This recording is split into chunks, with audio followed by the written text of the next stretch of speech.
ETF index mutual funds నేర్చుకుని stock మార్కెట్లో రాణించాలనుకుంటున్నారా? వెంటనే ఈ నెంబర్కి కాల్ చేయండి.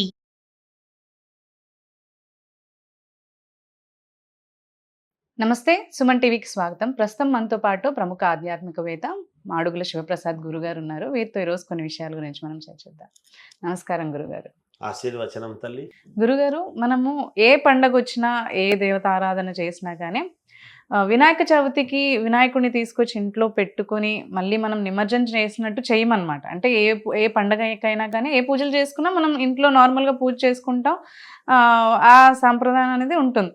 అదే వినాయక చవితికి వచ్చినప్పుడు మనకు గణపతిని తీసుకొచ్చి పూజ చేసి మళ్ళీ విగ్రహాన్ని పెట్టుకున్న తర్వాత మళ్ళీ నిమజ్జనం చేస్తూ ఉంటాం. అసలు ఈ పద్ధతి అనేది ఎందుకు వచ్చిందంటారు? అసలు దీని వెనకాల ఉన్న ఆంతర్యం ఏంటి అసలు? శ్రీ మహాగణాధిపతయే నమః. ఐం మహాసరస్వత్యే నమః. శ్రీ లలితాంబికాదేవియే నమః. అమ్మ, వినాయకుణ్ణి మనము పూజ చేసుకొని నిమజ్జనం ఎందుకు చేస్తాము అంటే దీనికి రెండు కారణాలు. సహజముగా ప్రతి సంవత్సరము వినాయక చవితి పండుగ సంవత్సరానికి ఒకసారి వస్తుంది కాబట్టి మరి ఆ వినాయకుడిని తెచ్చుకోవటము, ఆ పండుగ పరముగా ఏదో పూజించుకోవటము, ఆ వినాయకుడిని నిమజ్జనం నీళ్ళల్లో వదిలేస్తే నీళ్ళల్లో కరిగిపోతుంది. కాబట్టి మనము పూజ చేసుకున్న తర్వాత ఎలా అంటే అలా వినాయకుడిని విచ్ఛిన్నం చేయలేము కదా. నీళ్ళల్లోకి వేస్తే ఆయనంతటా ఆయనే కరుగుతాడు అనేటువంటిది. ఎందుకు కరుగుతాడు, ఎందుకు కరిగింప చేయాలి అంటే వినాయకుడు మనస్సు మనము కోరుకోగానే వినాయకుడు కరిగేటువంటి వాడు. ఆయన మనస్సు చాలా సున్నితమైన మనస్సు. వినాయకుడి యొక్క మనస్సు చాలా అంటే చాలా సున్నితమైన మనస్సు. ఎందుకు? పార్వతీదేవి యొక్క మనస్సులో నుంచి ఆమె మనస్సంకల్పముతో జన్మించినటువంటి వాడు కాబట్టి వినాయకుడికి సున్నితమైనటువంటి మనస్సు అనేటువంటిది ఒకటి. అంతేకాకుండా ఇక్కడ మనము మామూలుగా వక్రతుండ మహాకాయ సూర్యకోటి సమప్రభ నిర్విఘ్నం కురుమేదేవ సర్వకార్యేషు సర్వదా మనం చెప్పుకుంటున్నాం. ఇక్కడ వక్రతుండ మహాకాయం అనేటువంటి పదం వాడుతున్నాం. ఏనుగు కదమ్మా వినాయకుడు. ఏనుగును సాకడానికి ఎవరి చేత అవుతుందమ్మా? మామూలు వ్యక్తుల చేత అవుతుందా?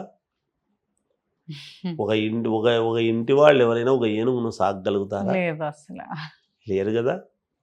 ఆ మహాకాయాన్ని మనము ఇంట్లో పెట్టుకోవటం అనేటువంటిది అంత సులభమా? కనుక ఒక 3 రోజులో, ఒక 9 రోజులో, 11 రోజుల్లో ఆయన్ను తృప్తిపరిచేటువంటి విధానం. ఆ తృప్తి ఏ విధముగా?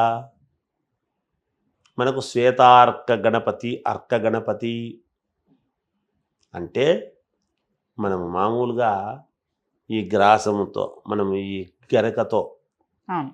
గరకతో పూజించటము, తెల్ల జిల్లెడుతో పువ్వులతో వినాయకుడికి ప్రీతికరమైనటువంటిది కాబట్టి పూజించటము, ఇలా పుష్పం పత్రం ఫలం తోయం అని చాలా రకాల ఇవన్నీ ఉన్నాయి. అవన్నీ కాకుండా ఇప్పుడు ఏదో వర్షానికి కాసినవన్నీ చెత్తా చెదాలన్నీ తెచ్చి దేవుడి ముందు పెట్టి ఏదో పూజ చేస్తున్నామని చేస్తున్నారు. వాటి వల్ల వచ్చేది ఏమీ లేదు. వెలగపండు, వెలక్కాయ ఎందుకు, జొన్న కంకి ఎందుకు వినాయకుడికి ఇష్టము అంటే 7 ఆకుల చెట్టు జొన్న చెట్టు. దానికి 7 ఆకులు ఉంటాయి. జొన్న కంకి అంటే 7 జన్మల యొక్క పుణ్యఫలాన్ని మనకు ఇస్తాడు. 7 జన్మల యొక్క పుణ్యఫలాన్ని మనకు వినాయకుడు ఇవ్వటానికి సిద్ధం. సూర్యకోటి సమప్రభ. అసలు మామూలుగా సూర్యుడు ఎంత ప్రభావమో తెలుసు. అలాంటిది కోటి సూర్య, కోటి సూర్య ఆ, సమప్రభ అంటే ఎంత ప్రతిభను మనకు ఇవ్వాలి వినాయకుడు, కోటి సూర్యుల శక్తి అంతా. అంత వెలుగును మనకు ప్రసాదించేటువంటి దానికి. అందుకే నిర్విఘ్నం కురుమే దేవా, మేము చేసుకునేటువంటి కార్యాలన్నీ కూడా, మేము ఏది చేస్తున్నా, ఏది తలంపు తలచినా, కురుమే దేవా మేము చేసుకునేటువంటి ఇవన్నీ కూడా సర్వకార్యేషు సర్వదా, మమ్మల్ని అందరినీ కూడా అన్ని కాలాల యందు సర్వకాల సర్వావస్థల యందు మమ్మల్ని అనుకూలించు తండ్రి అనేటువంటి దీనితో తృప్తిగా వినాయకుడికి కావాల్సినటువంటివి ఏవో చేసి పూజ చేసి ఆయన్ను సంతృప్తి కలిగేట్టుగా నిమజ్జనం ఎప్పుడైతే చేసి కరింపజేస్తామో, వేరే విధంగా కాకుండా ఇప్పుడు మనం పూజించేటప్పుడు ఎంత పవిత్రంగా మనము పూజిస్తామో, నిమజ్జనము చేసేటువంటి విధానములో కూడా అంతే విధానముగా చేయాలి. మన ఇంటికి ఎవరైనా పెద్దవాళ్ళు వచ్చినప్పుడు గౌరవించడం, వచ్చేటప్పుడు బయటికి వెళ్ళి రండి అని స్వాగతం చెప్పి పిలుస్తాం, వెళుతున్నప్పుడు కూడా మళ్ళీ కారు దాకా వెళ్ళి డోర్ వేసి మంచిదండి అని దండం పెట్టి నమస్కారముగా వినయపూర్వకముగా పంపిస్తాము కదా. అటువంటి వాళ్ళకు వెళ్ళిన తర్వాత వాళ్ళు ఎంత బాగా ఆదరించారు మనల్ని, ఇంకోసారి పిలిచినప్పుడు వాళ్ళు తప్పకుండా రావాలి వీళ్ళ దగ్గరికి అని అనుకుంటాము కదా. మరి భగవంతుడు సృష్టించినటువంటి మనకే ఇంత ఇది ఉంటే భగవంతుడికి ఎంత ఉండాలి.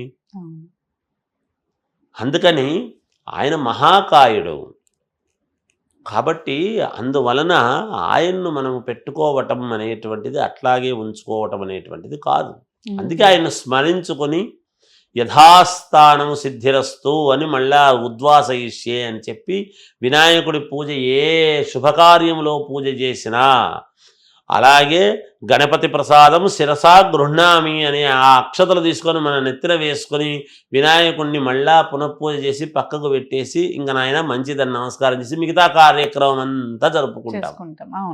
అది వినాయకుడిని ఎంతవరకు చేయాలనో అంతవరకే చెయ్యాలి.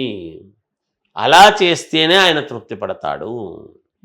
కనుక ఆయన్ను మనము నిమజ్జనం ఏం చేస్తాము, ఏం చేస్తే దీనికి ప్రకృతిలోకి కలపడం. ప్రకృతిలోకి అంటే ఏమిటి, ఇప్పుడు మామూలుగా గాలి, నీరు, భూమి, ఆకాశం ఇవన్నీ ప్రకృతికి సంబంధించినవే కదా. కనుక నీటిలో ఎప్పుడైతే మనం ఇది చేస్తామో ఆ నీటిలో ఆవిరి ద్వారా మళ్ళీ అది ఆకాశంలోకి ఇదై మనకు భగవంతుడు పంచభూతాల్లో కలిసి మళ్ళా మనల్ని రక్షిస్తూ ఉంటాడు అనేటువంటి భావనతో చేయటమే తల్లి ఇది. అందుకోసమని మనం ఉంచుకోలేము వినాయకుడిని. అలాగే గురుగారు, ధన్యవాదాలండి. జయోస్తు.